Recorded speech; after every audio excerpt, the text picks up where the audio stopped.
నమస్కారము. మీ పెద్దమ్మను. పెసరపప్పు కోడిగుడ్లు వండుతున్నా చూడండి. ఈజీగా వండుకోవచ్చు. టీచర్లు అయినా బ్యాచిలర్లకు టీచర్లకు పొద్దుగాల లేవగానే ఈజీగా కూడా వంట చేసుకొని పోవచ్చు. పేనం పెట్టిన నూనె పోసుకున్నా, ఉల్లిగడ్డలు వేసుకున్నా, ఉల్లిగడ్డలు, అల్లమెల్లిగడ్డ,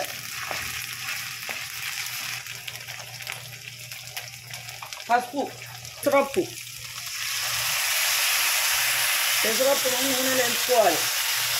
మంచిగా ఉంటుంది. సింపుల్ వంటలు ఇవి. ఈ పప్పు నూనెలో వేయించుకోవాలి. ఇట్లా ఈ విధంగా వేయించుకోవాలి. కమ్మగా ఉంటుంది. ఇవి వేయించుకున్నాక కారం వేసుకోవాలి. కారం, ఉప్పు తగినంత వేసుకోవాలి. దీనుడు నీళ్ళు పోసుకోవాలి. ఇగో దీనుడు పప్పులా మంచిగా పోసుకోవాలి. ఇగో పప్పు ఉడకనీకి దీని మీద దీంతో ఒకటిన్నర మంచిగా నీళ్ళు పోసుకోవాలి. పప్పు ఉడకనీకి చెంచే ధనియాల పొడి, చెంచే దగ్గర అన్ని పట్టిన మసాలా ఉంటుంది. అర చెంచా వేసుకోవాలి. సగం చెంచే ఇంత కుడక పట్టుకోవాలి. ఇంట్లో కొంచెము జాజికాయ ఇంత వేసుకోవద్దు. కొంచెం ఇంత కుడక, ఇంత జాజికాయ చాలా బాగుంటుంది. ఇల్లు వేసుకోవాలి. ఈ పొడి అయింది. వేసుకోవాలి ఈ పొడి.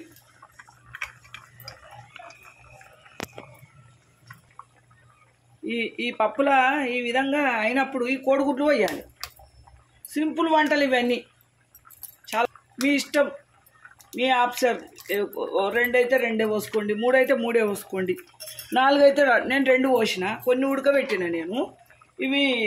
ఇది సరిపోతుంది. ఈ కోడిగుడ్లు కొట్టిపోసినప్పుడు ఈ పప్పును కలపద్దు. ఎందుకంటే కోడిగుడ్లు మంచిగా పొంగుతాయి అన్నట్టు. అందులో పప్పుల కోడిగుడ్లు పోసినాం కదా. కోడిగుడ్లు పోస్తే ఈ విధంగా వస్తాయి. మెల్లగా తీయాలి. పప్పుల మంచిగా వస్తాయి. ఈ విధంగా ఇట్లా మాలరేసుకోవాలి. ఈ విధంగా మాలరేసుకోవాలి. సింపుల్ వంటలమ్మా ఇవి. వేసుకోండి. ఇవి చాలా బాగుంటాయి, టేస్ట్గా ఉంటాయి. ఇలా అవసరం ఉంటే వేసుకోండి. మసాలా పడ్డది కదా, అవసరం ఉంటే వేసుకోండి. అవసరం ఉండదు ఇలా కొత్తిమీర మీ ఇష్టం, మీ ఆప్షన్. వేసుకోండి. కోడిగుడ్లు కూడా ఉడికినాయి. ఈ విధంగా ఉడుకుతాయి. చాలా బాగుంటుంది. కోడిగుడ్ల పెసరపప్పు సూపర్ ఉంటుంది. కోడిగుడ్ల పెసరపప్పు రెడీ. ఇది చేసుకోండి. మటన్ మీదకి వస్తుందమ్మా. మటన్ చేసుకున్నట్టు సింపుల్గా. మళ్ళీ బ్యాచిలర్స్ చేసుకోండి. బ్యాచిలర్లు తొందరగా స్కూళ్ళకు పోయే, కాలేజీలకు పోయేది ఉంటుంది. సాలరు కాలేజీలకు పోయేది ఉంటుంది. సింపుల్గా కోడిగుడ్లు పెసరపప్పు మటన్ తిన్నట్టు ఉంటుంది. ఇది చేసుకొని నాకు కామెంట్ ద్వారా తెలపండి. నాకు ఒక లైక్ చేసుకోండి, షేర్ చేసుకోండి, సబ్స్క్రైబ్ చేసుకోండి. ఉంటాం మళ్ళా మీ పెద్దమ్మ.